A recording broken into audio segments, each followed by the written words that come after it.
शैलजा को वैसे भी वहां से भागने का मौका चाहिए था। वो तुरंत उठकर रसोई घर में चली गई। चूल्हा गर्म ही था, उसने फटाफट खाना गर्म करना शुरू कर दिया। उसके पीछे पानी लेने के बहाने विशांक भी रसोई में चला आया। तो शैलजा नाम है तुम्हारा? जी, लेकिन सब प्यार से शैली बुलाते हैं। पर मेरी माँ ने तो शैलजा कहा। इसका मतलब उन्हें मुझसे प्यार नहीं है। विशांक उसकी बातें सुनकर हंसने लगा। बातें बड़ी गोल गोल बना लेती हो, पर रोटियां गोल नहीं बना पाती। शैलजा ने उसकी तरफ देख आंखें झपक दी। वो उसकी इस अदा पर अपना तन मन सब वार गया। जैसे बना रही हो खा लूंगा। बाकी सारे गर्म खाने के साथ शैलजा रोटियां सेककर उसे खिलाती जा रही थी। आदत न होने से उसे बेलने और सेकने में वक्त लग रहा था, और विशांक इसी बात का फायदा उठाता जल्दी से थाली की रोटी खत्म करके उसके सामने खाली थाली फैलाकर उसे परेशान करने की कोशिश कर रहा था। ऐसा करने में जानी को विशांक को इतना आनंद आ रहा था कि जैसे ऐसा करना उसकी जन्मों की चाह रही हो। और रोटी सेक दूं? पलके झपकाती शैलजा ने सवाल किया तो विशांक ने हाँ में सिर हिला दिया। हाँ, अभी तो सिर्फ 4 ही खाई हैं, ऐसी ही 5 और लगेंगी। और 5? आंखें गोल करके वो उससे सवाल करने लगी। मैं तो एक रोटी से ऊपर खाने का सोच भी नहीं पाती।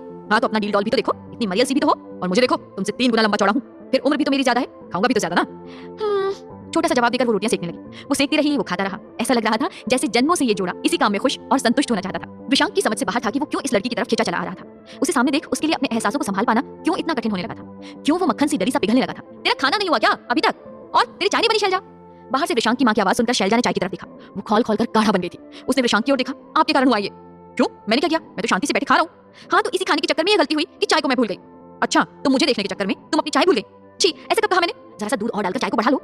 अच्छा एक बात बताओ, मेरी माँ तुम्हें कैसे जानती है? वो तो तुमसे ऐसे बात कर रही थी जैसे कि तुम घर अक्सर आ जाया करती हो। लेकिन मैंने तो आज तक तुम्हें नहीं देखा। मेरे बाबा के कारण ही आपकी अम्मा मुझे जानती है। आपके घर कभी भी कुछ खास हो तो आपके पिता मेरे बाबा को ही बुलवाते हैं। मैंने बताया ना, बाबा आपके घर के अलावा कहीं और नहीं जाते। बाड़मेर के महाराज अभी भी अपने राजसी खानसामा यानी मेरे बाबा के लिए खर्चा भेजते हैं। हमारा घर तो उसी से मजे में चल जाता है। बाबा को कहीं काम करने की जरूरत नहीं। लेकिन आपके पिता ने एक बार बाबा की मदद की थी। उसी के बाद से आपके घर बस किसी खास आयोजन में बाबा आ जाते हैं। बाबा के साथ ही कभी कभी उनकी मदद करने मैं भी आया करती थी। आपने शायद इसलिए नहीं देखा होगा कि आप तो पढ़ने के लिए बाहर चले गए थे। अक्सर उसी समय मैं आया करती थी। आपको वापस आए हुए अभी ज्यादा वक्त हुआ था। अभी पिछले 1-2 महीने से मेरा आना जाना थोड़ा कम हो पा रहा था। अपने मन की बात कहने के बाद शैलजा ने चाय छानी और बाहर सबको देने चली गई। विशांक का खाना हो चुका था, वो भी बाहर आ बैठा। शैलजा ने अपने चाय की ग्लास मुंह से लगाई कि बाहर से एक सीटी की आवाज सुनाई दी, और किसी का तो ध्यान नहीं गया, लेकिन उसने तुरंत अपना ग्लास नीचे रखा और जगह पर खड़ी हो गई। क्या हुआ, कहाँ जा रही है? चाय तो पी ले। शैलजा के चेहरे पर हड़बड़ी के भाव आने लगे। उसने तुरंत अपना ग्लास उठाया और रसोई की बाहरी तरफ जहाँ कुआं था उस तरफ निकल गई। बाकियों का तो ध्यान नहीं गया, लेकिन विशांक ने सबसे छिपाकर चाय फेंककर ग्लास धोते उसे देख लिया। जा रही हूं काकी, ये चाय पीकर प्याला मैंने धोकर रख दिया है। आनंद फानंद में वो भागती चली गई। मुख्य द्वार पर पहुंची कि विशांक ने उसे आवाज लगा दी। चाय को फेंकी तुमने? अपने सिर पर हाथ मारती वो पीछे पलटकर गई। आपने देख ली? हाँ, जानती हो कितनी महंगी है चाय? ईस्ट इंडिया कंपनी चीन से आयात करके लाई है। अभी भी पूरे भारत में कुछ गिने चुने हिंदुस्तानियों को चाय का अद्भुत स्वाद चखने को मिला है, और तुम हो कि फेंककर चल दी। वो और भी कुछ कहता, इससे पहले फिर से वही सीटी की आवाज सुनाई दी। कल मिलूंगी तो बताऊंगी, कहकर भागती हुई चली गई। शैली! विशांक की आवाज पर वो पल भर को थमकर मुड़ी और उसकी तरफ देखकर मुस्कुराते हुए वहां से बाहर निकल गई। विसल की आवाज पर शैलजा ऐसे भागती क्यों चली गई, सोचता विशांक अंदर चला गया। अगले कुछ दिन फिर उसके काम के सिलसिले में बहुत व्यस्तता में बीत गए। किसी काम से बाहर शहर जाकर वो लौटा ही था। दोपहर का वक्त था। उस समय अक्सर उसके पिता अपने दफ्तर में हुआ करते थे। नौकर से नहाने का पानी गर्म करने को कहकर वो अपने कमरे की तरफ जा ही रहा था कि उसे नीचे मेहमान खाने से कुछ हल्की सी आवाजें सुनाई पड़ी। वो सीढ़ियां चढ़ते हुए रुक गया और उस कमरे की ओर बढ़ चला। कमरे के दरवाजे पर कान लगाए वो सुनने की कोशिश में था कि कमरे का दरवाजा खुल गया और उसकी माँ बाहर चली आई। अरे तू कब आया बेटा? चल हाथ मुंह धो ले, हम तेरे खाने के लिए कुछ ले आती हैं। विशांक को लगा जैसे माँ के चेहरे पर कुछ परेशानी सी झलक रही थी। वो इस बात को समझ पाता कि कमरे के अंदर से कुछ सामान हाथों में लिए शैलजा बाहर चली आई। विशांक पर नजर पड़ते ही जल्दी जल्दी आगे बढ़ने के चक्कर में उसका पैर सामने रखी कुर्सी से टकराया और पैर लचकने के साथ उसके हाथ का सामान छूटकर गिर पड़ा। वो घबराकर तुरंत बाहर बिखरा आया सामान समेटने लगी। विशांक की माँ भी इधर उधर फैल गए छोटे छोटे त्रिकोणाकार कपड़ों के टुकड़ों को समेटकर झोले में भरने लगी। शैलजा को वहां देखकर विशांक और भी चकित रह गया। शैलजा ने उसे नमस्ते किया और सामान समेटे बाहर को निकल गई। ये इसके हाथ में क्या था माँ? कुछ नहीं, बस ऐसे ही थोड़े पुराने कपड़े पड़े थे, सोचा दे दूं, किसी गरीब के काम आ जाएंगे। ये आपको गरीब कहाँ से लगती है? आपको पता भी है इसके दादाजी को राजमहल से खर्चा आता है। जानती हूँ बेटा, इसलिए ये गरीबों की इतनी मदद करती है। जिनकी ये मदद करती है उन्हीं के लिए भेजा है। जाने क्यों, लेकिन विशांक को अपनी माँ की उलझी सी बात पर यकीन नहीं हुआ। तू जा जल्दी से कपड़े बदल कर आ जा। उसकी माँ उसे ऊपर भेज रसोई में घुस गई और विशांक फटाफट सीढ़ियां चढ़ गया। उसे सीढ़ियां चढ़ते रसोई की ओर से उसकी माँ ने देखा और चैन की सांस ली। विशांक ऊपर पहुंचकर छत पर पीछे की तरफ बनी सीढ़ियों से फटाफट नीचे उतर गया। वो जब तक बगीचे को पार करके बाहर आया, शैलजा मुख्य मार्ग पर थोड़ा आगे निकल गई थी। वो उसका पीछा करते उन्हीं गलियों में घुस गया। एक छोटे से घर के सामने रुक शैलजा ने दरवाजा खटखटाया। उसके कुछ देर में ही दरवाजा खुला और एक किन्नर दरवाजे पर चली आई। उसके हाथ में वो झोला थमा। शैलजा वहां से आगे निकल गई। विशांक को अब कुछ भी समझ नहीं आया। वो उसका पीछा करता रहा। कई छोटी बड़ी गलियों को पार कर वो शहर के बाहर की तरफ चली आई। कुछ दूर और चलने पर एक मंदिर दिखने लगा। उस मंदिर में एक और झील थी। शैलजा जाकर उस झील किनारे पत्थरों पर बैठ गई। उसके पैरों की थकान उतारने उसने अपने पैर पानी में डुबो दिए। पानी पर पैर हिलाती वो अपनी छवि देख रही थी कि पीछे से विशांक की पानी में झांकती छवि उसे नजर आई। वो चौंक कर पलट गई। आप यहाँ क्यों? क्या मैं नहीं आ सकता? आ सकते हैं, पर ये जगह अधिकतर लोगों को मालूम नहीं है। इसी से मुझे लगा कि आप यहाँ कैसे चले आए। तो ऐसी सुनसान जगह पर तुम क्या कर रही हो?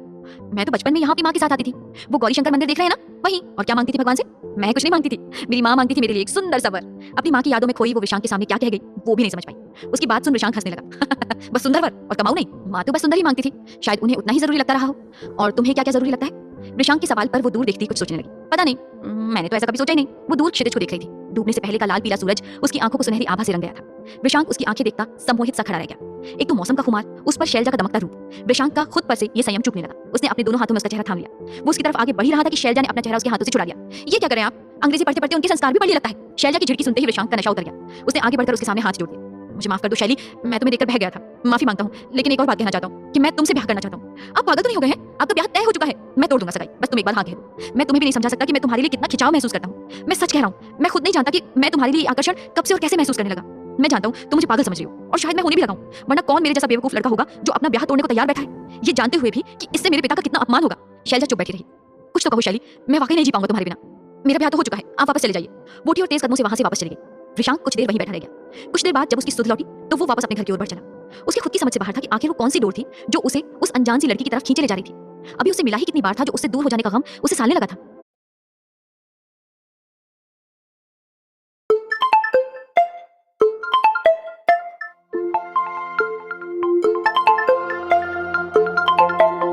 यादों की पोटली संभाले वो अपने कमरे में पहुंचा और अपने पलंग पर ढह गया। उसे वाकई उस लड़की से प्यार हो गया था, लेकिन न वो इस बात के लिए तैयार थी और न उसके घर के लोग तैयार होते। उस पर जाते जाते वो ये भी बता गई कि वो विवाहित थी। यही सब सोचते सोचते वो जाने कब गहरी नींद में सो गया। आधी रात के वक्त प्यास से उसकी नींद खुल गई। उसने वक्त देखा, रात के 11 बज चुके थे। उसकी पूरी हवेली सोई पड़ी थी। वो पानी पीकर सोने जा रहा था कि उस दिन जैसी विसल की आवाज उसे सुनाई पड़ी। उसे ऐसा लगा हो ना हो इस आवाज का कोई संबंध तो शैलजा से है। वो अपने कमरे के बाहर छत पर निकल आया। छत पर टहलते हुए अचानक उसे बाहर के रास्ते पर कुछ चहलकदमी सी महसूस हुई। उसने ध्यान से देखने की कोशिश की, लेकिन उसके बगीचे में लगे बड़े बड़े आम और अशोक के पेड़ों के कारण उसे कुछ स्पष्ट नजर नहीं आया। वो तुरंत सीढ़ियां उतर आया। बगीचे को पार करता वो मुख्य मार्ग तक आ गया कि कुछ दूरी पर कोई 4-5 लोगों का समूह घरों के सामने कुछ पन्ने चिपकाता आगे बढ़ता दिखाई दिया। उसने धीमे कदमों से पीछा किया और उन लोगों पर ध्यान दिया तो देखा ये 15 से 20 उम्र के लड़के लड़कियां थे। जगह जगह रुककर घरों के दरवाजों, दुकानों आदि की दीवार पर ये कुछ कागज चिपकाते जा रहे थे। उसने अब जरा और करीब जाकर देखा तो इनमें 5 लड़के और 2 लड़कियां थी, और उनमें से एक उसे पीछे से बड़ी पहचानी सी लगी। रिशांक आगे बढ़ा और पीछे से आवाज लगा दी, शैली। शैलजा के साथ बाकी लोग भी मुड़कर उसे देखने लगे। वो उनकी तरफ बढ़ने को हुआ कि सारे लोग तेज कदमों से निकलने लगे। शैलजा लेकिन वहीं खड़ी रह गई। तभी उनमें से एक लड़का वापस आया, शैलजा की बांह पकड़कर उसे अपने साथ ले जाने को खींचने लगा कि शैलजा ने अपनी बांह छुड़ा ली। तुम लोग चलो, मैं आती हूँ, और ये लड़का खतरनाक हो सकता है। उसी लड़के ने फुसफुसा कर कहा, राजेश्वरी काकी के बेटे हैं, इनसे मुझे कोई खतरा नहीं है। रिशांक के उसके पास आते तक में वो सारे लोग अपना सामान समेटे वहां से भाग खड़े हुए, लेकिन शैलजा उसी निडरता से वहां खड़ी थी। रिशांक ने उन लोगों को भागते देखा, फिर उस लड़के की तरफ इशारा करके शैलजा से ही पूछ बैठा, तो यही है वो लड़का जिससे तुम शादी कर चुकी हो? शैलजा ने एक नजर भागते साथियों की तरफ देखकर नामे से हिलाया। रिशांक के चेहरे पर अब भी लेकिन वही सवाल था। वो उसके मन की दुविधा समझ गई और उसका हाथ पकड़कर एक दुकान की दीवार के सामने ले गई। उस दीवार पर हिंदी और अंग्रेजी में लिखे कुछ पर्चे चिपके थे, जिनमें जनसाधारण से अपील की गई थी कि वे महात्मा गांधी के असहयोग आंदोलन में उनका साथ निभाएं। इसके अलावा विदेशी कपड़ों की होली जलाकर स्वदेशी कपड़ों को अपनाएं। इस तरह की कई बातें अलग अलग पर्चों में हाथ से लिखी गई थी। इन्हीं पर्चों को ये लड़के लड़कियां अलग अलग जगह चिपका रहे थे। इससे हुआ है मेरा ब्याह। किससे? आंदोलन से। हाँ, आजादी की लड़ाई से। पर शैली, तुम अभी बहुत छोटी हो। इस लड़ाई के लिए तुम्हारी उम्र ही क्या है? 14 या 15 साल की उम्र में लड़कियों को समझ कितनी होती है? बाकी बातें भली समझ ना आती हूँ, लेकिन मुझे ये जरूर समझ में आता है कि हम अपने ही देश में गुलाम बनकर जी रहे हैं। तुम पागल हो गई हो? कैसी गुलामी की बात कर रही हो तुम? इसके पहले भी तो मुगलों का ही शासन था हमारे ऊपर। उससे पहले तुर्क, सूरी, लोधी, इन सभी ने तो राज किया है हम पर। आखिर वही तो जानना चाहती हूँ कि क्यों किया राज? क्या जरूरी है कि हम भारतवासी हमेशा किसी न किसी के गुलाम बनकर ही जिए? क्या गुलाम बनकर जीने के लिए ही हम पैदा हुए हैं? मुझे नहीं चाहिए ये गुलामी की जिंदगी। यहाँ सिर्फ अपनी अपनी सोच का फर्क है शैली। अंग्रेजों के आ जाने से हम भारतीयों ने जीने का कायदा सीख लिया। तुम तो आजकल के ढर्रे पर चल रही हो। ये आजकल के लड़के लड़कियों का जुनून हो चला है आजादी की लड़ाई करना, अंग्रेजों के खिलाफ, सरकार के खिलाफ खड़े होना। इन युवाओं को ये बात समझ नहीं आती कि ये सरकार हमारे भले के लिए तो है। अच्छा, कौन सा भला किया आपकी इस अंग्रेज सरकार ने? क्यों क्या नहीं किया अंग्रेज सरकार ने? हम गवारों को जीने का सलीका सिखाया इन लोगों ने। अगर अंग्रेज नहीं आते तो हम भारतवासी जीने का शऊर यानी सलीका कभी नहीं सीख सकते थे। अरे हम तो शौच के लिए भी खेतों में जाया करते थे और उन्हीं खेतों की उगाई हुई फसलें हम खाया करते हैं। इन अंग्रेजों ने हमें सिखाया कि शौच के लिए कमरे का प्रयोग किया जा सकता है। इतना ही नहीं, हम तो शौच के बाद भी अपने हाथ बस राख या मिट्टी से धो लेते थे। आखिर साबुन इस्तेमाल करना भी इन लोगों ने सिखाया है। नहाने के लिए तालाब, झील, नदियां छोड़कर अपने कमरे बनाए, ईंट पत्थरों से बना झरोखे वाला दरवाजे वाला एक कमरा। कभी नहाकर देखा है? ऐसे कमरे में नहाने में कितना सुकून मिलता है। मिट्टी के बर्तनों में जानवरों से भी बदतर तरीके से हम खाना खाया करते थे। अब देखो, इन अंग्रेजों के आ जाने से ताप चीनी के बर्तनों में छुरी कांटे से खाने में जो खाने की लज्जत बढ़ती है वो तुम नहीं समझ सकती। शैलजा रिशांक की बातें सुनकर मुस्कुराने लगी। गजब के और ढेर सारे फायदे गिना दिए आपने राजकुमार जी। आपके पिता साहब कितने बड़े वकील हैं, लेकिन जब वो अंग्रेज सरकार के साथ जाते हैं तो उनकी बग्घी में पीछे शान से अंग्रेज सरकार बैठती है और वो सामने कोचवान के पास बैठते हैं। अपने दफ्तर में या कचहरी में पहले वह उतरते हैं, फिर दरवाजा खोलकर पीठ तक सिर झुकाए खड़े हो जाते हैं। तब कहीं जाकर उनकी साहब गाड़ी से उतरकर आगे बढ़ते हैं। जबकि ये देश, यहाँ की मिट्टी, यहाँ की कचहरी, यहाँ तक कि घोड़ा और उसकी गाड़ी भी आपके पिता यानी वकील साहब की होती है। पर अपनी ही जमीन पर, अपनी ही गाड़ी में वो पीछे शान से नहीं बैठ सकते, कोचवान के साथ बैठना पड़ता है। आपके पिता को आखिर किस बात की कमी है? धन, दौलत, संपदा, रुतबा, दिमाग, किसी चीज में वो अंग्रेज अधिकारियों से कम नहीं है। लेकिन आज भी कचहरी में वो सिर्फ जिरह करने वाले वकील हैं, न्याय करने वाले न्यायाधीश नहीं। आखिर क्यों? जब जमीन हमारी है, लोग हमारे हैं और हमारे लोगों का मामला है तो न्याय करने वाले विदेशी क्यों? आखिर ये लोग क्यों बैठे हैं हमारे सर पर? जब जिरह करने वाले भी हमारे हैं तो न्याय भी हमारे लोगों को ही करना चाहिए ना। इतना ही नहीं, आपके पिता जब जब कचहरी जाते हैं तो उन्हें धोती कुर्ते में कचहरी में प्रवेश करने की अनुमति नहीं है। चाहे जेठ की तपती दोपहरी क्यों ना हो, पर उन्हें कोट कमीज, पतलून, बूट पहनकर ही कचहरी में प्रवेश मिल सकता है, जो असल में अंग्रेजों का लिबास है, हमारा नहीं। अपने खुद के शहर में अपने खुद के केस के लिए भी उन्हें दूसरों की इच्छानुसार कपड़े पहनने पड़ते हैं। आखिर ये मजबूरी क्यों? आपके पिता किस चीज में कम है, लेकिन फिर भी हर बात में उन्हें अंग्रेज सरकार की हुकूमत माननी पड़ती है। आखिर क्यों? रिशांक सांस रोके शैलजा की बातें सुन रहा था। तुम्हारे अंदर इतनी नफरत क्यों भरी है शैली? मेरे अंदर नफरत गलत करने वालों के लिए है राजकुमार जी, अपनों के लिए नहीं। मुझे आपके पिता से या आपसे कोई शिकायत नहीं है। आप लोगों ने तो वही किया है जो आज तक आपको सही लगता रहा है, और मैं भी वही करती हूँ जो मुझे सही लगता है। जैसे आपके लिए आपके पिता आदर्श है, मेरे लिए भी मेरे पिता आदर्श है। मेरे माता और पिता 2 साल पहले असहयोग आंदोलन में मारे गए थे। सन 1920 की बात है। गांधी जी के आह्वान पर सारी जनता उमड़ पड़ी थी। मेरे माता पिता मेरे जन्म से पहले ही स्वतंत्रता की लड़ाई लड़ रहे थे। मेरे बाबा इस बात को जानते थे और उनका अपरोक्ष सहयोग मेरे माता पिता को प्राप्त था। अपनी लड़ाई लड़ते लड़ते 1920 में वो गांधी जी के असहयोग आंदोलन में शामिल हो गए। आंदोलन बहुत व्यापक था और उसे रोकने के लिए अंग्रेज सरकार ने ढेर सारे प्रयास किए। इन्हीं प्रयासों में एक प्रयास था लोगों को पकड़ पकड़ कर जेल में ठूंस देना, और उन जेल में ठूंसे गए लोगों में मेरे माता पिता भी थे। वहां उन्हें इतनी बुरी तरह से प्रताड़ित किया गया कि वो दोनों ही शैलजा अपनी बात पूरी किए बिना ही ससक उठी। भाग 20। विशांक उसे ऐसे बिलखते नहीं देख पा रहा था। वो उसके सिर पर हाथ रखे उसे सहलाता सांत्वना देता रहा। वो जब थोड़ा संभली तो उसने आगे बोलना शुरू किया। वो दोनों ही अपनी अंतिम सांस तक स्वतंत्रता के लिए लड़ते रहे। उनके ना रहने पर उनके शव हमारे घर भेज दिए गए। इस सब में भी पुलिस को शांति नहीं मिली और उन लोगों ने ढूंढ ढूंढ कर उन लोगों के रिश्तेदारों को भी पकड़ना शुरू कर दिया जिन्हें पहले जेल में डाला था। उसी समय आपके पिता ने मेरे बाबा की बहुत मदद की। उन्होंने पुलिस में हमारी पहचान अपने किन्हीं रिश्तेदारों के नाम से दर्ज करवाकर मुझे और मेरे बाबा को सुरक्षित कर लिया। उसी बात का एहसान चुकाने के लिए मेरे बाबा आपके घर के हर कार्यक्रम में वकील साहब के एक बार बुलाने पर दौड़े चले जाते हैं। वो सब तो ठीक है, लेकिन इतने बड़े युद्ध के लिए तुम अभी बहुत छोटी हो। ऐसा नहीं लगता तुम्हें? शैलजा ने नाम से हिला दिया। स्वतंत्रता की लड़ाई के लिए कोई उम्र छोटी या बड़ी नहीं होती, लेकिन तुम एक स्त्री हो। स्त्रियों ने घर का काम संभाला है, स्त्रियों का काम घर संभालना है। बाहर का ये सब देखने के लिए पुरुष है ना। मेरे घर पर पुरुष के नाम पर सिर्फ बाबा है। इस बुढ़ापे में वो बाहर जाकर ये सब नहीं कर सकते। वो घर पर रहकर ही मेरी मदद करते हैं और मैं स्वतंत्रता की जोत जो मेरे माता पिता ने जलाई थी उसे रोशन रखने की कोशिश कर रही हूँ। और आप क्या रानी लक्ष्मीबाई, रानी दुर्गावती को भूल गए जो मुझे औरत होने की दुहाई दे रहे हैं? मेरा ब्याह स्वतंत्रता की लड़ाई से ही हुआ है और जिस दिन मेरा देश स्वतंत्र हो जाएगा मैं सदा सुहागन हो जाऊंगी। तो क्या तुम्हारे बाबा तुमसे ब्याह के लिए नहीं कहते? नहीं, क्योंकि वो जानते हैं कि मैं बहुत जिद्दी हूँ और एक बार ब्याह करने के बाद हमारे समाज में लड़कियां दोबारा ब्याह नहीं करती। विशांक सामने खड़ी शैलजा के चेहरे का तेज देखता रह गया। सामने खड़ी उस तेजस्विनी को देख उसे खुद समझ आ गया था कि वो क्यों इस कदर उस पर मोहित हो चला था। विशांक को उसी शून्य में छोड़कर वो चली गई थी। वो चली तो गई थी, लेकिन छोड़ गई थी अपने पीछे चलते कई सवाल। उसने एक बार भी विशांक से स्वतंत्रता की लड़ाई में साथ देने की बात नहीं कही थी और न ही उसकी अंग्रेजों के प्रति भक्ति की निंदा की थी। कैसे किसी का हृदय इतना बड़ा हो सकता था? अभी उसकी उम्र ही क्या थी? 14-15 की उम्र में लड़कियां शादी ब्याह और लड़कों के ख्वाबों से ऊपर उठकर कुछ सोच ही कहां पाती हैं। ये उम्र तो ब्याह कर घरोंदा बनाने और उसे संवारने की होती है, और उस नादान सी उम्र में वो पूरे देश का भाग्य संवारने चली थी। कितनी बड़ी चोट अपने दिल में लिए फिर रही थी। इतनी छोटी सी उम्र में जब उसे अपने माता पिता की सर्वाधिक आवश्यकता थी उसने उन्हें खो दिया। और धन्य है वो माता पिता जिन्होंने अपनी कन्या से ऊपर अपने देश को रखा। उनके बाद उनकी बेटी का क्या होगा? अगर वो भी औरों की तरह सोचने बैठ जाते तो स्वतंत्रता की कोई लड़ाई नहीं होती और हम इसी तरह जीते जाते। वो शायद सच कह गई थी। अपना देश, अपनी मिट्टी, फिर किसी और के अनुसार क्यों जीवन जीना? अपनी सोच में मगन वो थके कदमों से घर लौट आया, लेकिन इस बार क्या वास्तविक अर्थों में वो घर लौट पाया था?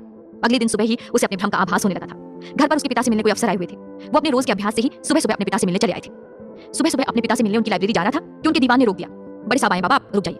अपने ही घर के कमरे में वो नहीं जा सकता? हद है। वैसे ऐसा पहले भी कई बार हुआ है, लेकिन तब उस बात पर ध्यान नहीं गया था। लेकिन आज उसे ये बात बहुत चुभ गई थी।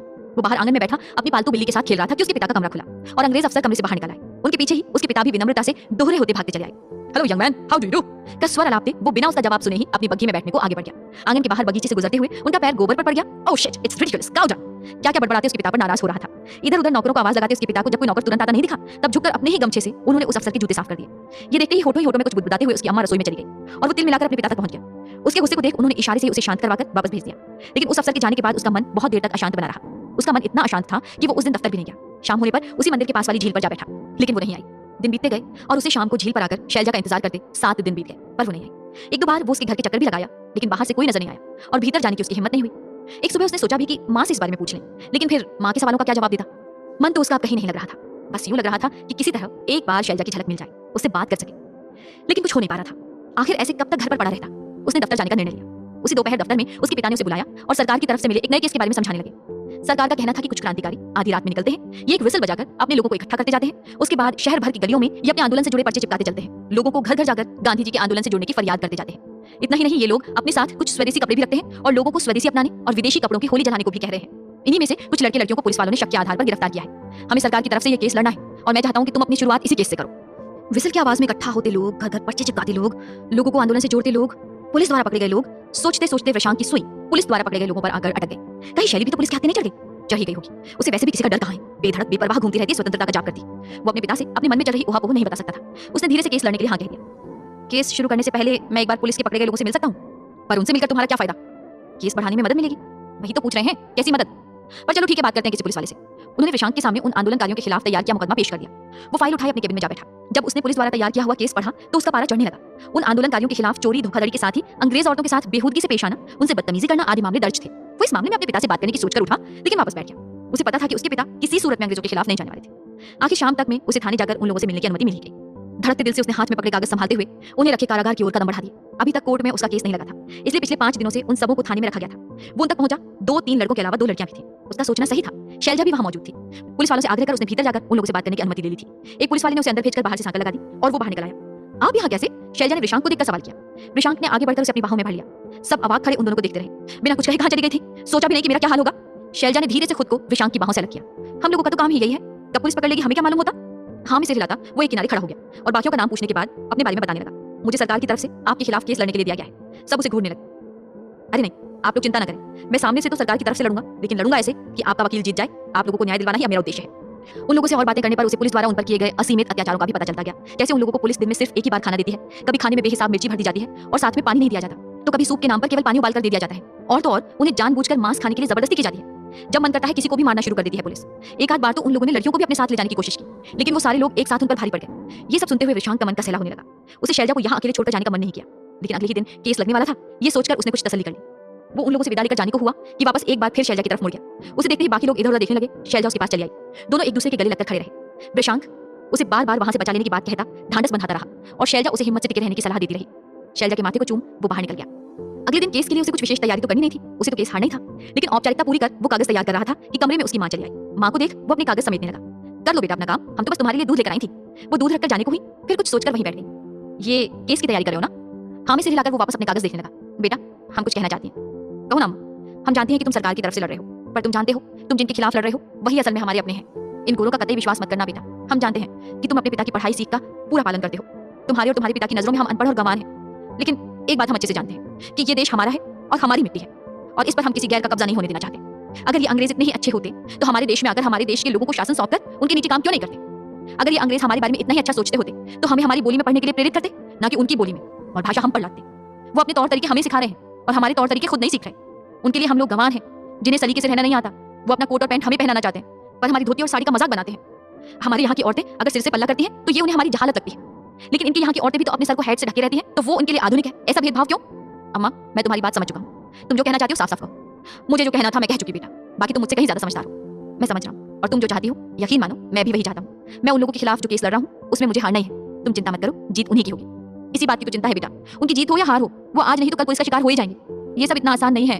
ये पुलिस आंदोलनकारियों को पकड़ती है। जो आंदोलन के मुख्य नेता आदि होते हैं उनको सरेआम सजा सुनाकर फांसी दी जाती है, लेकिन जिनके ज्यादा नाम नहीं है, जिन्हें लोग नहीं जानते, उन आंदोलनकारियों को तो ये अपने जूते की नोक से दबाकर ही मार डालते हैं। मैं नहीं जानती शैलजा और उसके साथी कैसे हैं, किस हाल में है इस वक्त, लेकिन ये जानती हूँ कि वो लोग वहां सुरक्षित नहीं है और उन लोगों के प्राण बचाना सबसे जरूरी है। क्या मतलब? क्या जीत जाने के बाद उन्हें नहीं छोड़ा जाएगा?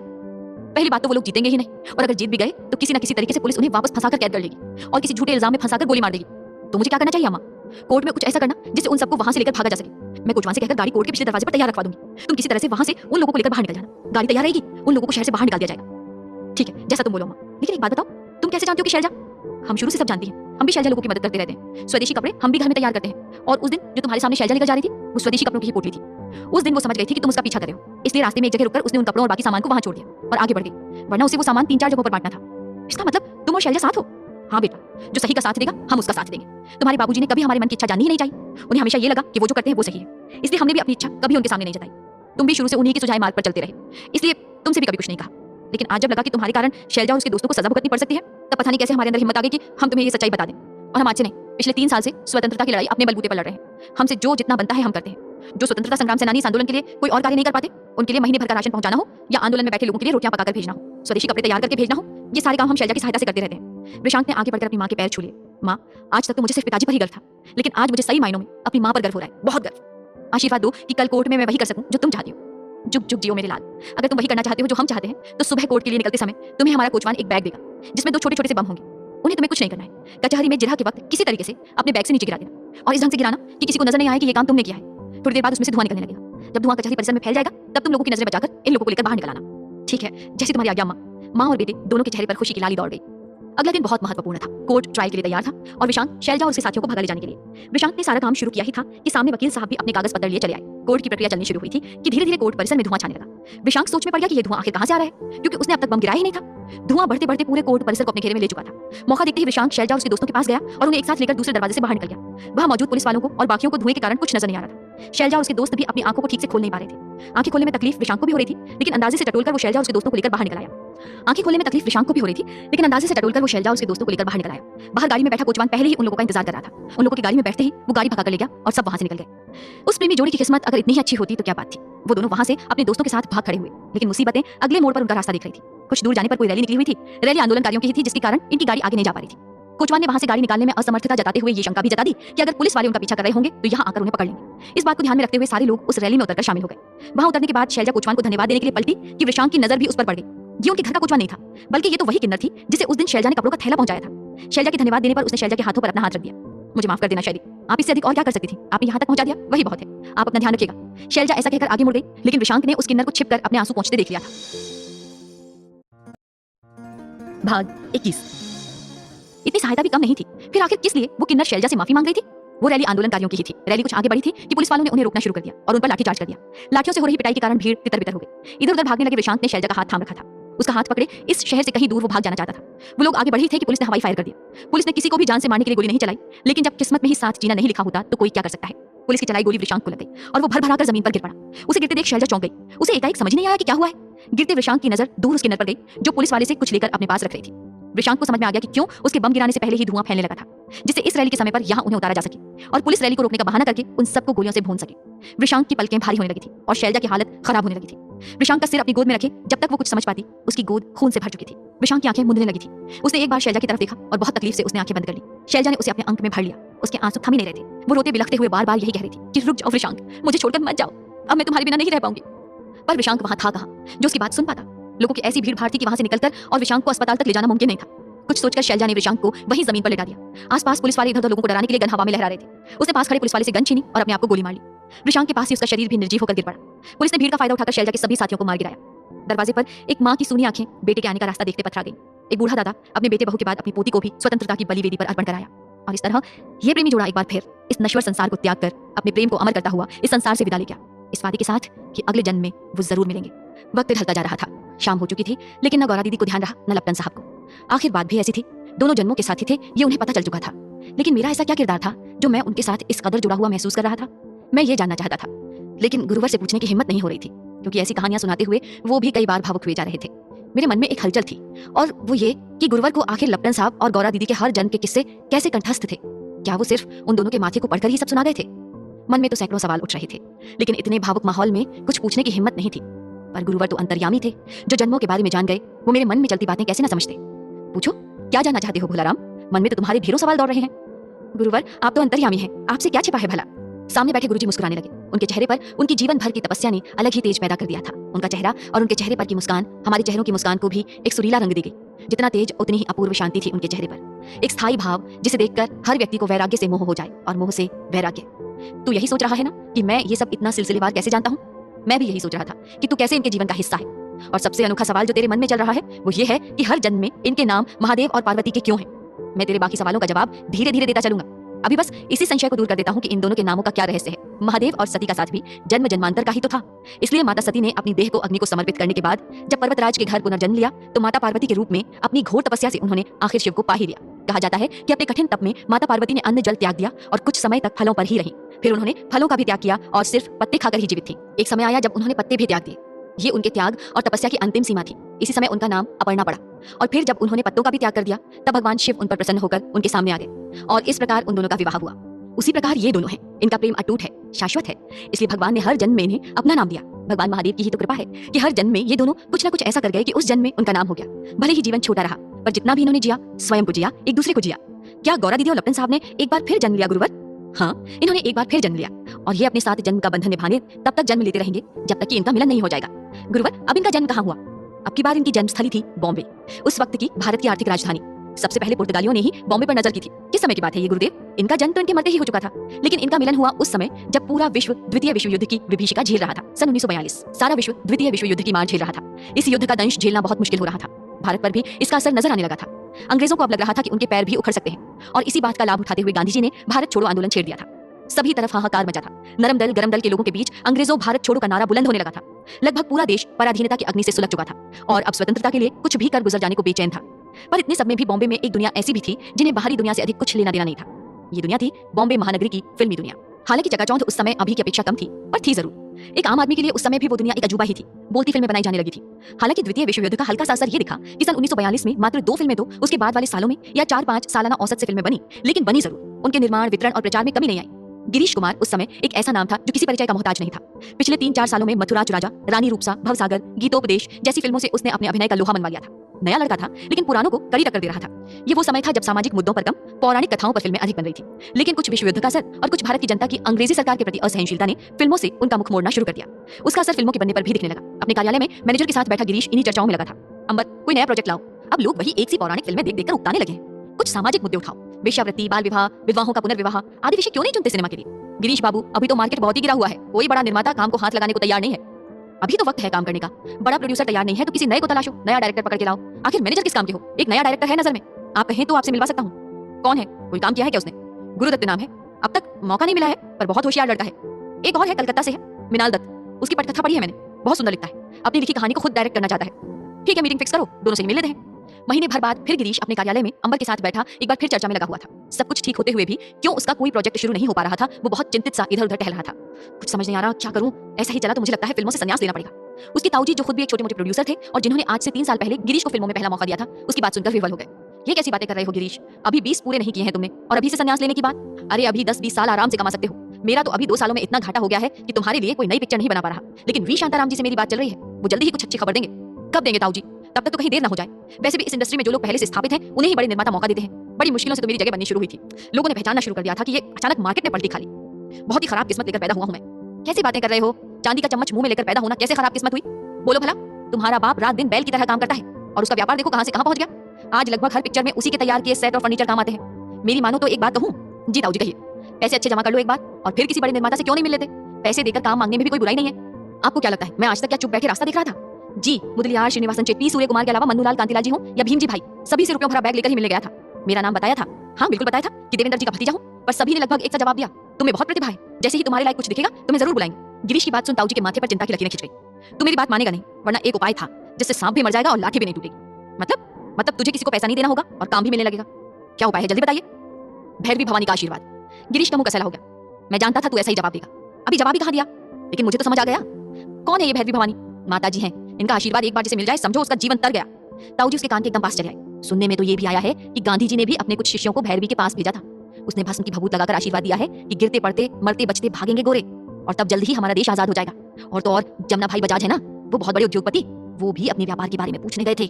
उनके सिर पर तो भैरवी ने हाथ रख दिया और अपनी भस्म उठाकर उसके माथे पर मल दी। अब देखो रुपयों में खुद को तोल ले, ऐसी चांदी की नदी बह रही है उसके घर। ताऊजी की बात पर गिरीश कुछ सोच में पड़ गया। उसे सोचता देख अंबर भी अपने मन में कहने लगा, मैं तो पिछले 4-6 महीनों से यही कहना चाहता था, आप एक बार भैरवी भवानी से मिल लीजिए गिरीश बाबू। अब ठीक है तो तैयारी कर लो, कल चलेंगे जरा इस भैरवी को। आपकी तैयारी कर लेने बोलने से कुछ नहीं होगा, भैरवी जिसे चाहती है उसे ही मिलने बुलाती है। हम कल ही चल चलेंगे, हो सकता है आप पर तरस खाकर कल ही आपको मिलने बुला ले। गिरीश को भी रोज रोज के किस्सों और असफलताओं से कोफ्त होने लगी थी। वो भी अब कोई स्थायी समाधान चाहता था। ठीक है, भैरवी से मिलने का समय ले लो फिर।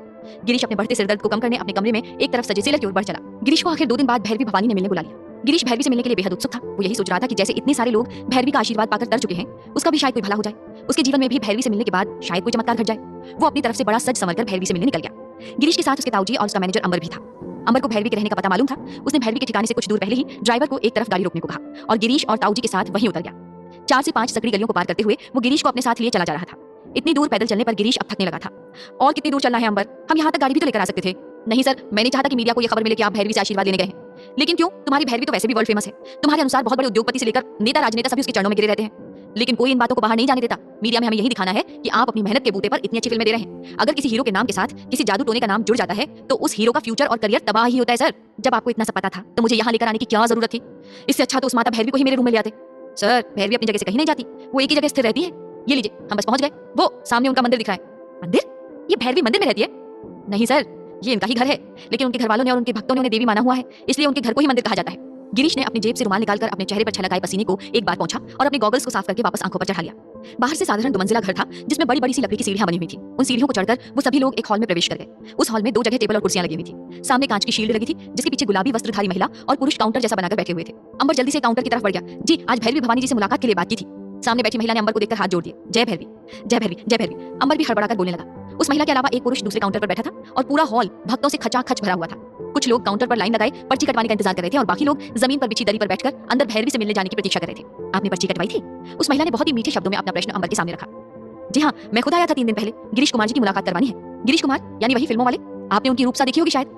अंबर जिस काउंटर पर गया था वहां भी एक लंबी लाइन लगी थी, लेकिन अंबर के मुंह से गिरीश कुमार का नाम सुनकर उस महिला ने अपने पास से गुलाबी पर्ची अंबर की ओर बढ़ा दी। हालांकि फिल्म देखने की बात सुनकर उस महिला ने अंबर पर एक कड़ी नजर डाली, लेकिन नाम गिरीश कुमार का था जो सिर्फ अपने सुंदर मनोहारी चेहरे से ही जाने कितनी लड़कियों का दिल अपनी मुट्ठी में बांधे घूमता था। उसकी सुंदरता ऐसी जानलेवा थी कि उसके बारे में अखबारों में एक से बढ़कर एक किस्से लिखे जाने लगे थे। जैसे उसकी एक झलक पाने को कोई लड़की अपने शहर से भागकर बॉम्बे पहुंच गई थी, और जब जुहू बीच पर चलती गिरीश कुमार की शूटिंग में उसने गिरीश कुमार को नायिका को अपनी बाहों में लेते देखा तो वहीं जमीन पर गिरी ब्लेड उठाकर अपने हाथ की नसें काट ली थी। ऐसा ही एक और किस्सा गिरीश कुमार के बारे में बहुत प्रसिद्ध हुआ था कि वो काली शर्ट पहनकर जब भी शूटिंग करने निकलता, लड़कियां अपना घर द्वार छोड़कर उसके पीछे बावी हुई निकल जाती थी। अखबारों ने उसे लेडी किलर के नाम से नवाजा हुआ था। कई जगह ये भी लिखा जाता था कि उसे काले रंग की शर्ट पहनना बंद करवा दिया जाना चाहिए, वरना जाने कितनी ही मासूम जाने उसके पीछे तबाह हो जाएंगी। मालूम नहीं ये सारे अखबारों में छपने वाली बातें सच थी या अफवाह, लेकिन गिरीश कुमार को देखकर आसानी से इन अफवाहों पर यकीन किया जा सकता था। भाग 22।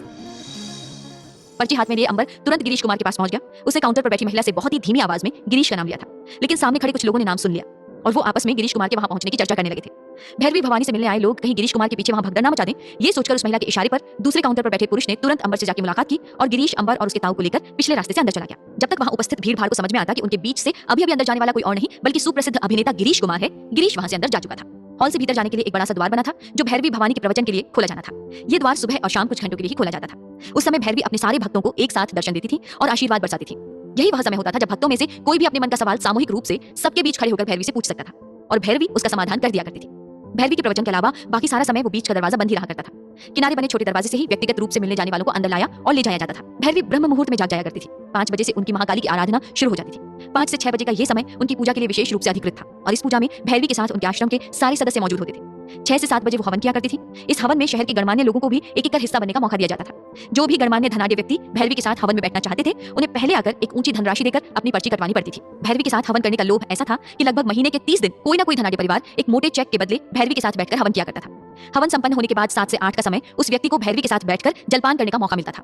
भैरवी सिर्फ फल खाया करती थी। फलों और दूध के सेवन के बाद 9 बजे वह अपने प्रवचन कक्ष में पहुंच जाया करती थी। आधे घंटे लगातार बोलने के बाद उनके भक्तों का पसंदीदा कार्यक्रम यानी सवाल जवाब शुरू हो जाया करता था और इस कार्यक्रम की कोई समय सीमा तय नहीं थी। भैरवी का वह कक्ष उस समय भक्तों से इतना ज्यादा भरा हुआ होता था कि हर एक भक्त को प्रश्न पूछ पाने का मौका नहीं मिलता था और इसलिए लगभग 9:30 से शुरू होने वाला ये क्रियाकलाप समाप्त होने में लगभग 12 से 1 बज जाया करते थे। इसके बाद भैरवी अपने शयन कक्ष की ओर आराम करने चले जाया करती थी। दोपहर 3 बजे से उनका वेदों का अध्ययन करने का समय होता था और इस 3 से 6 तक के समय में वह अपने कुछ गुरुवरों के साथ पठन पाठन में लगी होती थी। इसके बाद एक बार फिर सामूहिक आरती का समय होता था। इस आरती में सम्मिलित होने की शर्त वही थी कि कोई भी व्यक्ति धनराशि देकर पर्ची कटवा सकता था और भैरवी के साथ आरती में सम्मिलित हो सकता था। आरती में सम्मिलित होने के लिए लोगों का हुजूम उमड़ा पड़ा रहता था। लोगों को लगभग 1-2 महीने पहले अग्रिम बुकिंग करवा कर रखनी पड़ती थी। भैरवी से व्यक्तिगत रूप से अगर कोई मिलना चाहता था तो उसके लिए भी सामान्य रूप से अग्रिम भुगतान कर अपना नंबर वहां अंकित करवाना पड़ता था। लेकिन गिरीश कुमार भी कोई साधारण व्यक्ति तो था नहीं जिसे महीने भर बाद की बुकिंग मिलती। इसलिए गिरीश कुमार को 2 दिन बाद ही भैरवी से मुलाकात का समय दे दिया गया था। वह घर जो बाहर से एक सामान्य सा 2 मंजिला घर नजर आ रहा था, अंदर से उस प्रासाद की भव्यता देखकर गिरीश कुमार की भी आंखें चौंधिया गई थी। उसे जिस कक्ष में लाया गया वो कमरा किसी बहुत बड़े धार्मिक फिल्मों के सेट जैसा नजर आ रहा था। सामने दूर तलक गलीचा बिछा हुआ था। उस महंगे गलीचे में सबसे सामने की तरफ गलीचे के ऊपर गद्दियां डली हुई थी जो करीने से सफेद चादरों में लिपटी हुई थी। गद्दियों में दोनों तरफ तोशक भी पड़े हुए थे, यानी कि कुछ खास भक्तों के लिए यह व्यवस्था की गई थी। इसके ठीक सामने यानी कमरे के एक किनारे दीवार से लगा हुआ एक मंच बना हुआ था। मंच काफी बड़ा था जिस पर रेशमी तोशक बिछे हुए थे। उन रेशमी तोशक के बीचों बीच एक लकड़ी का लंबा चौड़ा तख्त रखा हुआ था। उस तख्त पर कोई गद्दा या चादर नहीं थी, एक मृग चर्म डला हुआ था। उस लकड़ी के पाटे के दोनों ओर आदम कद दीपक जल रहे थे जिनकी रोशनी से एक अलग सी गर्माहट उस पूरे कमरे में फैली हुई थी। ठीक बीचों बीच अगरबत्ती और लोबान का धुआं किया गया था। लोबान के धुएं से मिलकर जलते घी की खुशबू एक अलग ही जादुई असर पैदा कर रही थी। तख्त के सामने 3-4 तरह की चांदी की थालियां सजी थी जिनमें किसी में राख भरी थी तो किसी में फूल, किसी में पानी भरा कलश रखा था तो किसी दूसरे में एक दूध से भरा छोटा सा कुंड रखा था। इन सब सारी चीजों के साथ उस मंच पर एक किनारे बहुत ही भव्य भैरवी काली की मूर्ति स्थापित थी। मूर्ति के सामने अखंड दीपक जल रहा था। गिरीश व्यक्तिगत रूप से भैरव भवानी से मिलने आया था, इसलिए इस वक्त उस पूरे कक्ष में कोई और नहीं था। गिरीश ने अपने हाथ में बंधी घड़ी पर समय देखा। घड़ी का कांटा इस वक्त 12:30 पर अटका हुआ था। इसका मतलब भैरवी अभी यहाँ से अपने सवाल जवाब वाले क्रियाकलाप को निपटा कर ही अंदर गई थी। गिरीश ने परेशान होकर अंबर की तरफ देखा। और कितना इंतजार करना पड़ेगा? अंबर ने आंखों से ही माफी मांगते हुए धीरे से अपने हाथ जोड़ लिए और इधर-उधर वो देखने लगा। आश्रम के लोग भक्तों के उठकर जाने के बाद सभी चीजों को व्यवस्थित कर रहे थे। उन्हीं में से एक कर्मचारी ने अंबर से पूछ लिया, भैया जी जरा सुनिए, ये माताजी को यहाँ आने में और कितना वक्त लगेगा? माताजी बस अभी भक्तों से मिलकर ही उठी है, जरा अंदर गई है। असल में ये समय उनका काल भैरवी को प्रणाम करने का होता है। अंदर काल भैरवी को प्रणाम करके वो वापस यहाँ आ जाएंगी। माताजी का कोई लंच ब्रेक नहीं होता? मेरा मतलब माता भैरवी खाना वाना कब खाती है? अंबर के मन में सवाल उमड़ घुमड़ रहे थे। आखिर उसे रहा नहीं गया और उसने उस कर्मचारी से ये सवाल कर दिया। उसके सवाल पूछते ही कर्मचारी ने अंबर को ऐसे देखा जैसे वो उसे अपनी दृष्टि से ही भस्म कर देगा। देवी है वो, भूख प्यास से परे हैं। सुख दुख सर्दी गर्मी भूख प्यास ये सब हम इंसानों के लक्षण हैं। इन दुखों से हमें कष्ट होता है। वह तो स्वयं अवतार है, माता काली का अवतार, दुर्गा देवी का अवतार, माता पार्वती का अवतार है। उन्हें क्यों भूख लगेगी भला? उन्होंने तो लोगों के कष्ट हरने के लिए ही जन्म लिया है। वो अभी कुछ और बोलता है इससे पहले अंबर ने हाथ जोड़ दिया। जी प्रभु मैं समझ गया। लगभग 10-12 मिनट बाद उस कक्ष में पीछे की तरफ बना दरवाजा खुल गया और जय भैरवी का जयकारा उन लोगों को सुनाई देने लगा। सामने चलते लोग फूल बरसाते हुए जय भैरवी का उच्चारण करते रहे और उनके पीछे सधे कदमों से आती भैरवी धीरे से मंच पर चढ़ गई। वहां बने लकड़ी के तख्त पर जाकर बैठने से पहले उन्होंने पीछे रखी काली माता की तस्वीर पर माल्यार्पण किया, दोनों हाथ जोड़कर नमन किया और आकर अपने तख्त पर विराजमान हो गए। उनके आकर बैठते ही उनके पीछे और सामने चलती महिलाएं और पुरुष एक एक कर उनके तख्त से नीचे सजे तोशकों पर बैठते चले गए। भैरवी खुद तो लकड़ी पर बैठती है और उसके अनुयायी गद्दों पर। वाह, यही तो है भैरवी माई का चमत्कार। अंबर की बात पर गिरीश चौंककर अंबर को देखने लगा। अंबर, ये है भैरवी भवानी? हाँ सर, क्यों क्या हुआ? यार ये तो शक्ल से बच्ची लग रही है। 14-15 साल से ज्यादा उम्र नहीं होगी इसकी। ये कैसी भैरवी बन गई? साहब इनके बारे में कहा जाता है कि जब ये 5-6 साल की थी तब इन्होंने पड़ोस में एक कुष्ठ रोगी था, उसके माथे पर हाथ फेरा तो उसका कुष्ठ रोग दूर हो गया। उसके बाद से एक बार की बात है, इनकी दादी को गठियावात था उनके घुटनों पर हाथ फिराते ही इनकी दादी बच्चों से होड़ लेती भागने में सक्षम हो गई। तब इनके घर वालों को लगा कि ये कोई साधारण आत्मा नहीं है। तब वो लोग इन्हें अपने गुरु के पास ले गए। वहां गुरुजी ने कहा कि तुम्हारे यहाँ बेटी नहीं, साक्षात भैरवी पैदा हुई है। और तब इनका नामकरण भैरवी हुआ। इनके माता पिता ने तो इनका नाम भवानी रखा था, इसलिए अब पूरा नाम इनका भैरवी भवानी लिया जाता है। कुछ समय बाद ये जब 8-9 बरस की थी, तब पड़ोस के गांव में किसी बच्चे को सांप काट गया था। उस बच्चे को लिए उसके माता पिता अस्पताल जा रहे थे। रास्ते में भैरवी की उनसे भेंट हो गई। भैरवी ने उस बच्चे को देखा और एक बार उसके पूरे शरीर पर हाथ फेरा। इसके साथ ही जो बच्चा नीला पड़ने लगा था वो अपने वास्तविक रंग में वापस आ गया और आंखें मलते उठ बैठा। बस उसी समय जय भैरवी और जय भैरवी के चमत्कार, इन शब्दों का जयकारा लगाने लग गए लोग। उस बच्चे के माता पिता ने तो भैरवी के पैर पकड़ लिए। बड़ी मुश्किल से भैरवी के माता पिता उन्हें यहाँ वापस लाए। इसके बाद तो भैरवी भवानी के चमत्कारों का सिलसिला चल पड़ा और इसलिए इनके माता पिता ने अपने घर को ही भैरवी का मंदिर बना दिया। आज भी भैरवी जिसके माथे पर हाथ रखकर आशीर्वाद दे दे, उसके सारे कष्ट दूर हो जाते हैं और उसका भला करने के लिए स्वयं ब्रह्मा नीचे उतर आते हैं। गिरीश के चेहरे के बदलते रंगों से ये नहीं लग रहा था कि उसे अंबर की किसी भी बात पर रत्ती भर भी विश्वास हो रहा था। उसकी आंखें लगातार सामने बैठी उस 15 साल की लड़की पर ही टिकी थी, जो किसी भी दृष्टि से उसे देवी भैरवी या माता भैरवी नहीं लग रही थी। भैरवी के चेहरे पर अपूर्व सौंदर्य की लाली थी, लेकिन उसके चेहरे पर गिरीश को थकान स्पष्ट दिखाई दे रही थी। ध्यान से देखने पर गिरीश ये भी देख पा रहा था कि भैरवी को अपनी बड़ी बड़ी रेशमी पलकें उठाने और गिराने में भी तकलीफ हो रही थी। और तो और बीच बीच में भैरवी मेहमानों के सामने चांदी की तश्तरियों में सजे मेवे मिष्ठान को भी ललचाई नजरों से देख लिया करती थी। गिरीश को समझ नहीं आया कि ये सारी चीजें सिर्फ वो देख पा रहा है या बाकी लोग भी इतनी सूक्ष्म दृष्टि से भैरवी को देखते हैं। गिरीश के आसपास उसके ताऊ और अंबर के अलावा सारे आश्रम के लोग ही मौजूद थे। ये सारे लोग भैरवी से जुड़े हुए थे। अगर भैरवी वाकई कष्ट में थी तो इन लोगों को पता होना चाहिए। फिर वो लोग भैरवी को आराम करने देने की जगह उससे मिलवाने क्यों लेकर आए थे? वो अपनी आंखों में प्रश्न लिए अपनी जगह से खड़ा हो गया और 2 कदम आगे बढ़ गया। वो जैसे ही आगे बढ़ा, आश्रम के एक व्यक्ति ने आकर उसके सामने हाथ खड़े कर दिए। आप इससे आगे नहीं जा सकते। आपको माता भैरवी से जो भी सवाल करना है आप यहीं से पूछिए। इतनी कड़ाई देखकर जाने को गिरीश का माथा ठंडा। उस व्यक्ति के टोकते ही भैरवी की नजर भी अचानक से गिरीश पर पड़ गई। गिरीश तो उसे ही देख रहा था। उसने भैरवी के सामने अपने हाथ जोड़कर उसे प्रणाम किया। बदले में आशीर्वाद के लिए हाथ उठाने की जगह गलती से भैरवी ने भी अपने दोनों हाथ जोड़कर पलकें झुका ली। माता भैरवी, आपको आशीर्वाद देना है इस बालक को। धीरे से हाँ में सिर हिलाकर भैरवी ने अपना हाथ सामने खोल दिया। अभी तक आपने सुना अनंत और तेजस्विनी अपने 5वें जन्म में यानी लप्तन साहब और गौरा वाले जन्म में लाहौल स्पीति में स्थित मॉनेस्ट्री में बैठे गुरुजी के सामने अपनी पूरी जीवन गाथा सुन रहे हैं कि कैसे उनका पहला जन्म राजा शशिशेखर और शिवप्रिया के रूप में हुआ था और उस जन्म में राजसी षड्यंत्रों का शिकार होकर विवाह के तुरंत बाद दोनों की मृत्यु हो गई थी। अग्नि के लिए पवित्र 7 फेरों ने उन्हें 7 जन्मों के बंधन में बांध दिया था और इसीलिए अपने उस पहले जन्म में मिलकर भी वो मिल नहीं पाए और उस मिलन को पूरा करने के लिए उन्हें अगला जन्म लेना पड़ा। उनका दूसरा जन्म काठियावाड़ में उमा और महादेव के रूप में हुआ, जहां दोनों के प्यार की बेल हरी भरी होकर फल फूल नहीं पाई और उस साल पड़े सूखे और भीषण अकाल की भेंट चढ़ गई। व्रत अनुष्ठान में बैठे महादेव की मृत्यु होते ही उमा ने भी मौत को गले से लगा लिया और दोनों एक बार फिर अधूरे प्यार को पूरे किए बिना इस संसार को अलविदा कह गए। उन दोनों का तीसरा जन्म वृषांक और शैलजा के रूप में हुआ।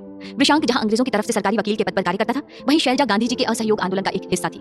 परिस्थितियां इस बार भी दोनों के पक्ष में नहीं बन पाई और आखिर एक बार फिर दोनों को मौत के आगे घुटने टेकने पड़े और वो दोनों चल पड़े अपनी उस अनंत यात्रा पर जहां उन्होंने अपने तीनों जन्म मिलने की कोशिश में असफल हो गंवा दिए। बेशक दोनों का ही जीवन हर एक जन्म में बहुत छोटा था, लेकिन अपने आप में संपूर्ण था, एक दूसरे के प्रेम में डूबा हुआ था। इनका अगला और चौथा जन्म बॉम्बे में हुआ, फिल्म नगरी के नायक गिरीश और साध्वी भैरवी भवानी के रूप में। गिरीश की 1-2 फिल्में असफल होने के बाद मानसिक तनाव को दूर करने और सफलता के लिए अचूक उपाय करने के लिए गिरीश का मैनेजर उसे भैरवी भवानी के पास उनका आशीर्वाद पाने लेकर गया, जहां संसार से अलग गिरीश को भैरवी देवी में देवी माता की जगह एक सुकुमार कोमल साधारण सी लड़की नजर आई, कोई देवी नहीं। अब आगे गिरीश जाने क्यों उस देवी भैरवी भवानी के अंदर एक मासूम सी लड़की को ही देख पा रहा था, जिसकी आंखें रह रहकर अपने लिए एक क्षमा याचना सी करती महसूस हो रही थी। गिरीश उससे बात करना चाहता था, लेकिन अकेले में। वो सोच रहा था कि आखिर कैसे वो उसके आसपास मौजूद लोगों को यहाँ से भगाकर उससे बात करे। आखिर उसे उपाय सूझ गया। उसने धीरे से अपने मैनेजर अंबर के कान में कुछ कहा। अंबर आश्चर्य से आंखें फाड़े गिरीश को देखने लगा। गिरीश ने वापस धीमे से उससे वही इल्तिजा की और आखिर अंबर गिरीश की बात मान गया। अंबर उठकर एक किनारे खड़े आदमी के पास चला गया।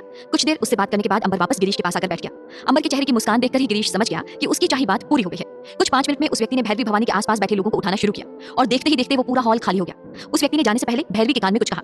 भैरवी उसकी बात सुन एक टक उसे देखने लगी और फिर धीरे से हाँ में सिर हिलाकर खड़ी हो गई। सबके जाने के बाद भैरवी ने गिरीश की तरफ देखा और अपने आसन से उतरकर एक तरफ बने दरवाजे को खोलकर भीतर चली गई। गिरीश ने अपने चारों तरफ दृष्टि घुमाई और भैरवी के पीछे भागता हुआ उस कमरे में चला गया। बाहर निकलकर अंबर ने उस व्यक्ति के हाथ में एक मोटी सी गड्डी पकड़ा दी। वो प्रसन्न होता उसे तिजोरी में रखने निकल गया। जी कहिए, आप हमसे अकेले में क्या बात करना चाहते हैं? भैरवी के सवाल पर गिरीश ने उससे ही सवाल कर दिया। आपसे उस आदमी ने क्या कहा? गिरीश के सवाल पर भैरवी ने अपनी आंखें गोल गोल करके उसके चेहरे पर टिकाई उसे अचरज से देखने लगी। उसने यही कहा कि आप ऐसी किसी व्यक्तिगत समस्या से पीड़ित हैं कि आप इतने लोगों के सामने हमसे बात नहीं कर सकते और इसीलिए आपने यहाँ हमें अकेले में बुलाया है। भैरवी की बातों से साफ लग रहा था कि वो गिरीश ही क्या इस संसार में किसी की भी समस्या का कोई समाधान बताने में सक्षम नहीं थी। उसकी घबराहट देखकर गिरीश उसके थोड़ा करीब सरक आया। उसे पास आते देख भैरवी घबराकर जरा और पीछे सरक गई। आप हमसे एक निश्चित दूरी बनाए रखें, हमें कोई नहीं छू सकता, जो छुएगा वो भस्म हो जाएगा। भैरवी की रटी रटाई बातें सुन एक पल को गिरीश को हंसी आ गई, लेकिन उसने तुरंत खुद को संभाल लिया। सबसे पहले भैरवी को विश्वास में लेना जरूरी था, वरना वो हंगामा मचाकर उसे बाहर करवा सकती थी। जी देखिए, मैं आपको परेशान नहीं करना चाहता, बस आपसे अपनी एक समस्या का समाधान चाहता हूँ। जी आप निश्चिंत होकर हमसे पूछ सकते हैं, यहाँ आपके और हमारे अलावा और कोई नहीं है। गिरीश ने उस कमरे में चारों तरफ नजर डाली। एक और खिड़की बनी थी लेकिन दरवाजे बंद थे। निश्चिंत होकर गिरीश ने अपनी आंख भैरवी के चेहरे पर टिका दी। गिरीश की अपलक दृष्टि अपने आप पर भैरवी सहन नहीं कर पाई और नीचे देखने लगी। गिरीश भी मुस्कुराकर नीचे देखने लगा। भैरवी जी, मुझे आपसे मेरे एक परिचित के बारे में बात करनी है। मेरे गाँव के घर में मेरे पड़ोस में एक चाचा जी रहते हैं। उनकी एक बेटी है, आपकी ही उम्र की होगी, यही कोई 15-16 बरस। जरा रुकिए, आप तो फिल्मी नायक गिरीश कुमार जी है ना? फिर आप गाँव में क्यों रहते हैं? जी रहता तो मैं शहर में ही हूँ, बॉम्बे ही मेरा आवास है, लेकिन अंबागढ़ मेरा गाँव है, वही पड़ोस में मेरे काका जी रहते हैं। उनकी बेटी जब 10-11 बरस की थी तब उसे कुछ अजीब से सपने आते थे। वो डर के मारे चिल्लाकर बैठ जाया करती थी और घबराकर नींद से उठ जाया करती थी। काका जी ने उसका हाथ और उसकी कुंडली गांव के ही पंडित जी को दिखाई, तो पंडित जी ने कहा कि लड़की की कुंडली में काल सर्प दोष है, उज्जैन जाकर पूजा करवानी होगी। काका जी काकी जी को लेकर और उस लड़की को लेकर उज्जैन चले आए। वहां चांदी के नाग नागिन का जोड़ा बनाकर उन्होंने दान किया और पूजा पाठ करवाया। लेकिन वहां से लौटने के बाद भी उनके सपनों में कोई कमी नहीं आई। वो सपनों में वैसे ही डरती और जागती रही। काका जी ने एक बार फिर पंडित जी को बुलाया। इस बार पंडित जी ने कहा कि लड़की में देवी का अंश है और वो गांव भर की समस्याओं को नींद में देखकर चौंक जाती है। आप इसे एक आसन पर स्थापित कीजिए। ये उस आसन पर सुबह शाम बैठेगी, लोगों की समस्याएं सुनेगी और सुलझाएगी, और फिर इसे चैन की नींद आने लगी। भाग 23। पता नहीं ये सच था भी या नहीं, लेकिन काका जी ने पंडित जी की बात मानकर उस लड़की को अपने घर के बाहरी कमरे में एक आसन देकर बिठा दिया। गांव के कुछ लोग अपनी समस्या लेकर उसके पास आए। उसने अपनी तरफ से जितना बन सकता था उतना उन समस्याओं को सुलझाने की कोशिश की और वाकई उसे अच्छी नींद आने लगी। लोगों की समस्याएं सुलझी या नहीं ये तो मालूम नहीं है, लेकिन लोगों की भीड़ उसके बाद से उसके पास बढ़ने लगी। हमारे गांव ही क्या, आसपास के गांव के लोग भी उसके पास आने लगे। लोग मन्नतें मानने लगे, लोगों का विश्वास बढ़ने लगा और उसे चैन की नींद आने लगी। देखिए, मैं नहीं जानता कि उसका उसके डरावने सपनों से पीछा छूटा या नहीं, लेकिन उसका बचपन जरूर छूट गया कहीं बहुत पीछे। उसने मुझसे एक बार बात करनी चाहिए थी, लेकिन उसके माता पिता ने उसे मुझसे बात ही नहीं करनी थी। उसका जीवन बहुत ही कठिन हो गया है। भैरवी जी, मैं उसी की समस्या लेकर आपके पास आया था। क्या आप किसी तरह उसके माता पिता को समझाकर ये बता सकते हैं कि देवी बनना आसान नहीं होता? आप तो स्वयं देवी हैं, आपके जीवन और उस लड़की के जीवन में बहुत अंतर है। भले ही आप दोनों हम उम्र होंगे, लेकिन आपके अंदर तो वास्तविकता में देवी का अंश है, लेकिन उसे तो फिजूल में ही देवी बनाया जा रहा है। अगर आप किसी तरीके से उसके माता पिता को समझा सकें तो उस पर बड़ा एहसान होगा आपका। गिरीश ने देखा कि भैरवी की आंखें छलक सी उठी। क्या हुआ? आप बहुत परेशान लग रही हैं। मैंने कुछ गलत कह दिया क्या? आप नाराज सी नजर आ रही हैं। भैरवी से कुछ कहा नहीं गया और उसने चुपचाप अपनी आंखें पहुंच ली। क्या नाम बताया आपने उस लड़की का? जी, उसका नाम भवानी है। अपना ही नाम गिरीश के मुंह से सुनकर वो चौंक कर गिरीश को देखने लगी। गिरीश अपनी गहरी आंखों से उसकी आंखों को लगातार देखता रहा। गिरीश की आंखें अपनी आंखों पर देख वो कुछ देर को उन आंखों से अपनी नजरें नहीं हटा पाई, और इसी पल का फायदा उठाते हुए गिरीश ने उसके चेहरे को अपने दोनों हाथों में थाम लिया। तुम्हें क्या परेशानी है? मुझे सब कुछ बता सकती हो, मैं तुम्हारी पूरी मदद करूंगा। भैरवी ने अपने पलके झुका ली और नामे से हिला दिया। नहीं, मुझे कोई परेशानी नहीं है। झूठ मत बोलो भैरवी, तुम देवी के आसन पर बैठी हो और देवी के आसन पर बैठकर झूठ बोलते तुम्हें शर्म नहीं आती? तुम जानती हो तुम कितने बड़े पाप का हिस्सा बन रही हो? बल्कि ये सारे लोग तो एक किनारे हो जाएंगे और सारा पाप तुम्हारे ही सिर चढ़ेगा। खुद को देवी बनाकर दिखाना, लोगों की भावनाओं से खेलना, उनके रुपए ठगना, ये सब पाप ही तो है भैरवी। क्यों कर रही हो ये सब? नहीं, ऐसा मत कहिए। मैं इनमें से कुछ भी अपनी मर्जी से नहीं कर रही। मैं जानता हूँ कि इसमें तुम्हारी कोई मर्जी नहीं, और अगर चाहो तो मुझे अपनी सारी तकलीफ बता सकती हो। मैं पूरी कोशिश करूंगा तुम्हारी मदद कर सकूं। भैरवी ने डरते हुए एक बार खिड़की की तरफ देखा। वो कुछ बोलने को ही हुई थी कि दरवाजा खुला और वही व्यक्ति भीतर चला आया। भैरवी भवानी की जय हो। आपकी अपनी समस्या पूछने का समय समाप्त हो चुका है। आशा करता हूँ आप अपनी समस्या का समाधान भैरवी से पा चुके होंगे। अब आप बाहर प्रस्थान कर सकते हैं। गिरीश ने उस व्यक्ति की तरफ देखा, फिर भैरवी को। भैरवी उसके प्रवेश करते ही सामान्य हो चुकी थी। उसने धीरे से अपने आंसू भी पोंछ लिए थे। गिरीश ने खड़े होकर भैरवी को प्रणाम किया और धीमे कदमों से बाहर निकलने लगा। मैं वापस आऊंगा भैरवी। गिरीश के बाहर निकलते ही बाहर बैठा अंबर तुरंत उसकी तरफ भागा चलाया। बात हो गई आपकी भैरवी भवानी से? मिल गया उनका प्रसाद आपको? हाँ। सिर हिलाकर गिरीश कमरे से बाहर निकल आया। शाम अपने कमरे की बालकनी में हाथों में वाइन की ग्लास थामे गिरीश उसी लड़की के बारे में सोच रहा था। आखिर उसके जीवन में ऐसी कौन सी मजबूरी थी कि उसे अपने साधारण जीवन को त्याग कर भैरवी का रूप धरना पड़ा? हालांकि उसे समझ में आने लगा था कि कहीं ना कहीं उसके परिवार वालों का लालच ही था, जो खेलने खाने सपने देखने वाली उम्र में उस साधारण सी लड़की को असाधारण देवी बनाकर बैठा चुका था। इतना सब समझ आने पर भी भैरवी को उसके दैवीय जीवन से बाहर निकालने का कोई उपाय गिरीश को उस वक्त समझ नहीं आ रहा था। वो अपनी सोच में मगन खिड़की पर खड़ा मुंबई की रोशनियों में डूबा हुआ था कि अंबर उसके कमरे में भागता हुआ चला आया। बधाई हो सर, भैरवी का आशीर्वाद फलीभूत हो गया। वी शांताराम सर ने आपको याद किया है, कल ही बुलवाया है आपको। एक नई पिक्चर बनाने वाले हैं, उसके लिए आपसे मीटिंग करना चाहते हैं। और कोई दिन होता तो गिरीश खुशी के मारे नाचने लगता, लेकिन आज उसके दिल दिमाग पर सिर्फ और सिर्फ भैरवी छाई हुई थी। उसने मुस्कुराकर एक नजर अंबर को देखा, फिर वापस बाहर देखने लगा। क्या बात है, आप खुश नहीं है सर? बहुत खुश हूँ और सोच रहा हूँ कि कल मीटिंग के बाद एक बार फिर भैरवी के पास चला जाऊंगा, उनका आभार व्यक्त करने। क्या बात है सर, कल तक जिस पर आपको बिल्कुल विश्वास नहीं था और जिसके पास ले जाने के लिए मुझे सैकड़ों पापड़ बेलने पड़े थे, आज एक बार मुलाकात के बाद ही आप कल उनसे मिलने जाने के लिए आतुर हो रखे हैं। हाँ, तो तुम्हें उनके आशीर्वाद का प्रसाद भी तो दिख गया ना। शांताराम जी का कॉल आया है, किसी ऐसे वैसे का नहीं। अंबर ने हाँ में सिर हिलाया और अगले दिन की मीटिंग के लिए गिरीश की डायरी उठाकर समय तय करने लगा। अंबर, तुमसे एक बात कहूँ, बात मानोगे मेरी? जी सर, बिल्कुल मानूंगा। आपकी बात मानने का ही तो पैसा मिलता है मुझे। अरे नहीं दोस्त, वो बात नहीं। दरअसल बात यह है कि गिरीश अभी अंबर को भैरवी की बात बताने की सोच ही रहा था कि कमरे में ताऊ जी भी चले आए। वो किसी दूसरे प्रोड्यूसर को गिरीश से मिलवाने आए थे। ये दक्षिण भारत के कोई सुप्रसिद्ध प्रोड्यूसर थे जो अपनी किसी बहुचर्चित तमिल फिल्म का हिंदी रीमेक बनाना चाहते थे और जिसके लिए वो गिरीश को नायक चुनना चाहते थे। ताऊ जी की खुशी उनके कोने कोने से बह रही थी। उन्होंने प्रोड्यूसर को बिठाकर गिरीश को बुलाया और उनसे परिचित करवाकर तुरंत शैंपेन की बोतल खोलने लगे। नहीं जी, मैं स्क्रिप्ट की सेटिंग के समय लेकर नहीं लेता। ओहो, माफ कीजिएगा, आप गिरीश के साथ मीटिंग कीजिए, तब तक मैं जरा बाहर जाता हूँ। ताऊ जी भागकर अंबर के पास पहुंच गए। देखा, भैरवी भवानी का आशीर्वाद कैसे छलक छलक कर गिरीश पर बरस रहा है। जी आप सही कह रहे हैं ताऊ जी, कल शांताराम सर जी के साथ भी मीटिंग होनी है। क्या बात कर रहे हो, ये तो गजब हो गया। जी हाँ, वाकई गजब हो गया। गिरीश सर की किस्मत तो खुल गई है भैरवी से मिलने के बाद। ताऊ जी अंबर के साथ ही जाम से जाम टकराकर खुशियां मनाने लगे। इधर प्रोड्यूसर के सामने बैठा गिरीश उनकी स्क्रिप्ट सुन तो रहा था, लेकिन उसके दिमाग में वही डबडबाई सी आंखें घूम रही थी और उसका ध्यान बार बार अपनी घड़ी की तरफ चला जा रहा था। उसे लग रहा था कि कब ये रात बीते और कल की सुबह आए और वो वापस एक बार फिर भैरवी के पास जा पाए। इतने दिनों से वो जिस बात के लिए तड़प रहा था, आज उसका वो सपना उसकी आंखों के सामने सच खड़ा हुआ था। एक प्रोड्यूसर उसके लिविंग रूम में बैठा उसकी हाँ का इंतजार कर रहा था और दूसरा प्रोड्यूसर कल उससे मीटिंग के लिए तैयारियां कर रहा था। बावजूद खुश होने के उसका दिल क्यों ऐसे भैरवी के दुख से पिघला जा रहा था कि वो इसकी कोई कैफियत नहीं पा रहा था। अब उसे बस इंतजार था अगली सुबह का कि कब उनकी मीटिंग खत्म हो और वो कब भैरवी से एक बार फिर मिल पाए। ये इत्तेफाक था या भैरवी का आशीर्वाद, लेकिन जो भी था, भैरवी से मिलकर आते ही गिरीश की किस्मत ने पलटा खाया और उसी रात गिरीश की जिस दक्षिण भारतीय प्रोड्यूसर से मीटिंग हुई वह भी सार्थक रही और अगले दिन शांताराम जी से भी हुई मुलाकात सफल रही। गिरीश की ताऊ जी और अंबर दोनों की ही खुशी का कोई ठिकाना नहीं था, लेकिन गिरीश मन ही मन सिर्फ और सिर्फ भैरवी के बारे में ही सोच रहा था। शांताराम जी के ऑफिस से निकलते ही गिरीश ने गाड़ी भैरवी के घर की तरफ मोड़ने के लिए कहा, लेकिन अंबर असमंजस में था। लेकिन सर, भैरवी भवानी तो बिना अपॉइंटमेंट के किसी से नहीं मिलती। मुझसे मिली। बस वहां पहुंचकर बाहर जो बैठता है उसके हाथ में ये गड्डी थमा देना और भैरवी के पास ये संदेश भिजवा देना कि गिरीश कुमार आए हैं। अंबर ने एक नजर मुस्कुराकर गिरीश पर डाली और वापस गाड़ी चलाने लगा। जैसा कि गिरीश कुमार ने कहा था, नए नोटों की ताजी गड्डी देखकर भैरवी के आश्रम के प्रतिनिधि ने गिरीश कुमार को अंदर जाने की अनुमति दे दी। भैरवी भवानी से अकेले मिलने के लिए गिरीश कुमार को कुछ रुपए और खर्च करने पड़े, लेकिन उसे एक बार फिर भैरवी के साथ 15 मिनट बिताने को मिल गए। पिछले दिन की अपेक्षा आज भैरवी थोड़ी सामान्य लग रही थी। वो गिरीश कुमार को देखकर मुस्कुरा उठी। गिरीश मुस्कुराकर उसके सामने बैठ गया। दोनों कुछ देर चुपचाप बैठे रहे। फिर गिरीश ने इधर उधर देखकर बात आगे बढ़ाई। कल हमारी बात अधूरी रह गई थी। आप कुछ बोलने जा रही थी कि मेरा समय पूरा हो गया और मुझे वापस जाना पड़ा।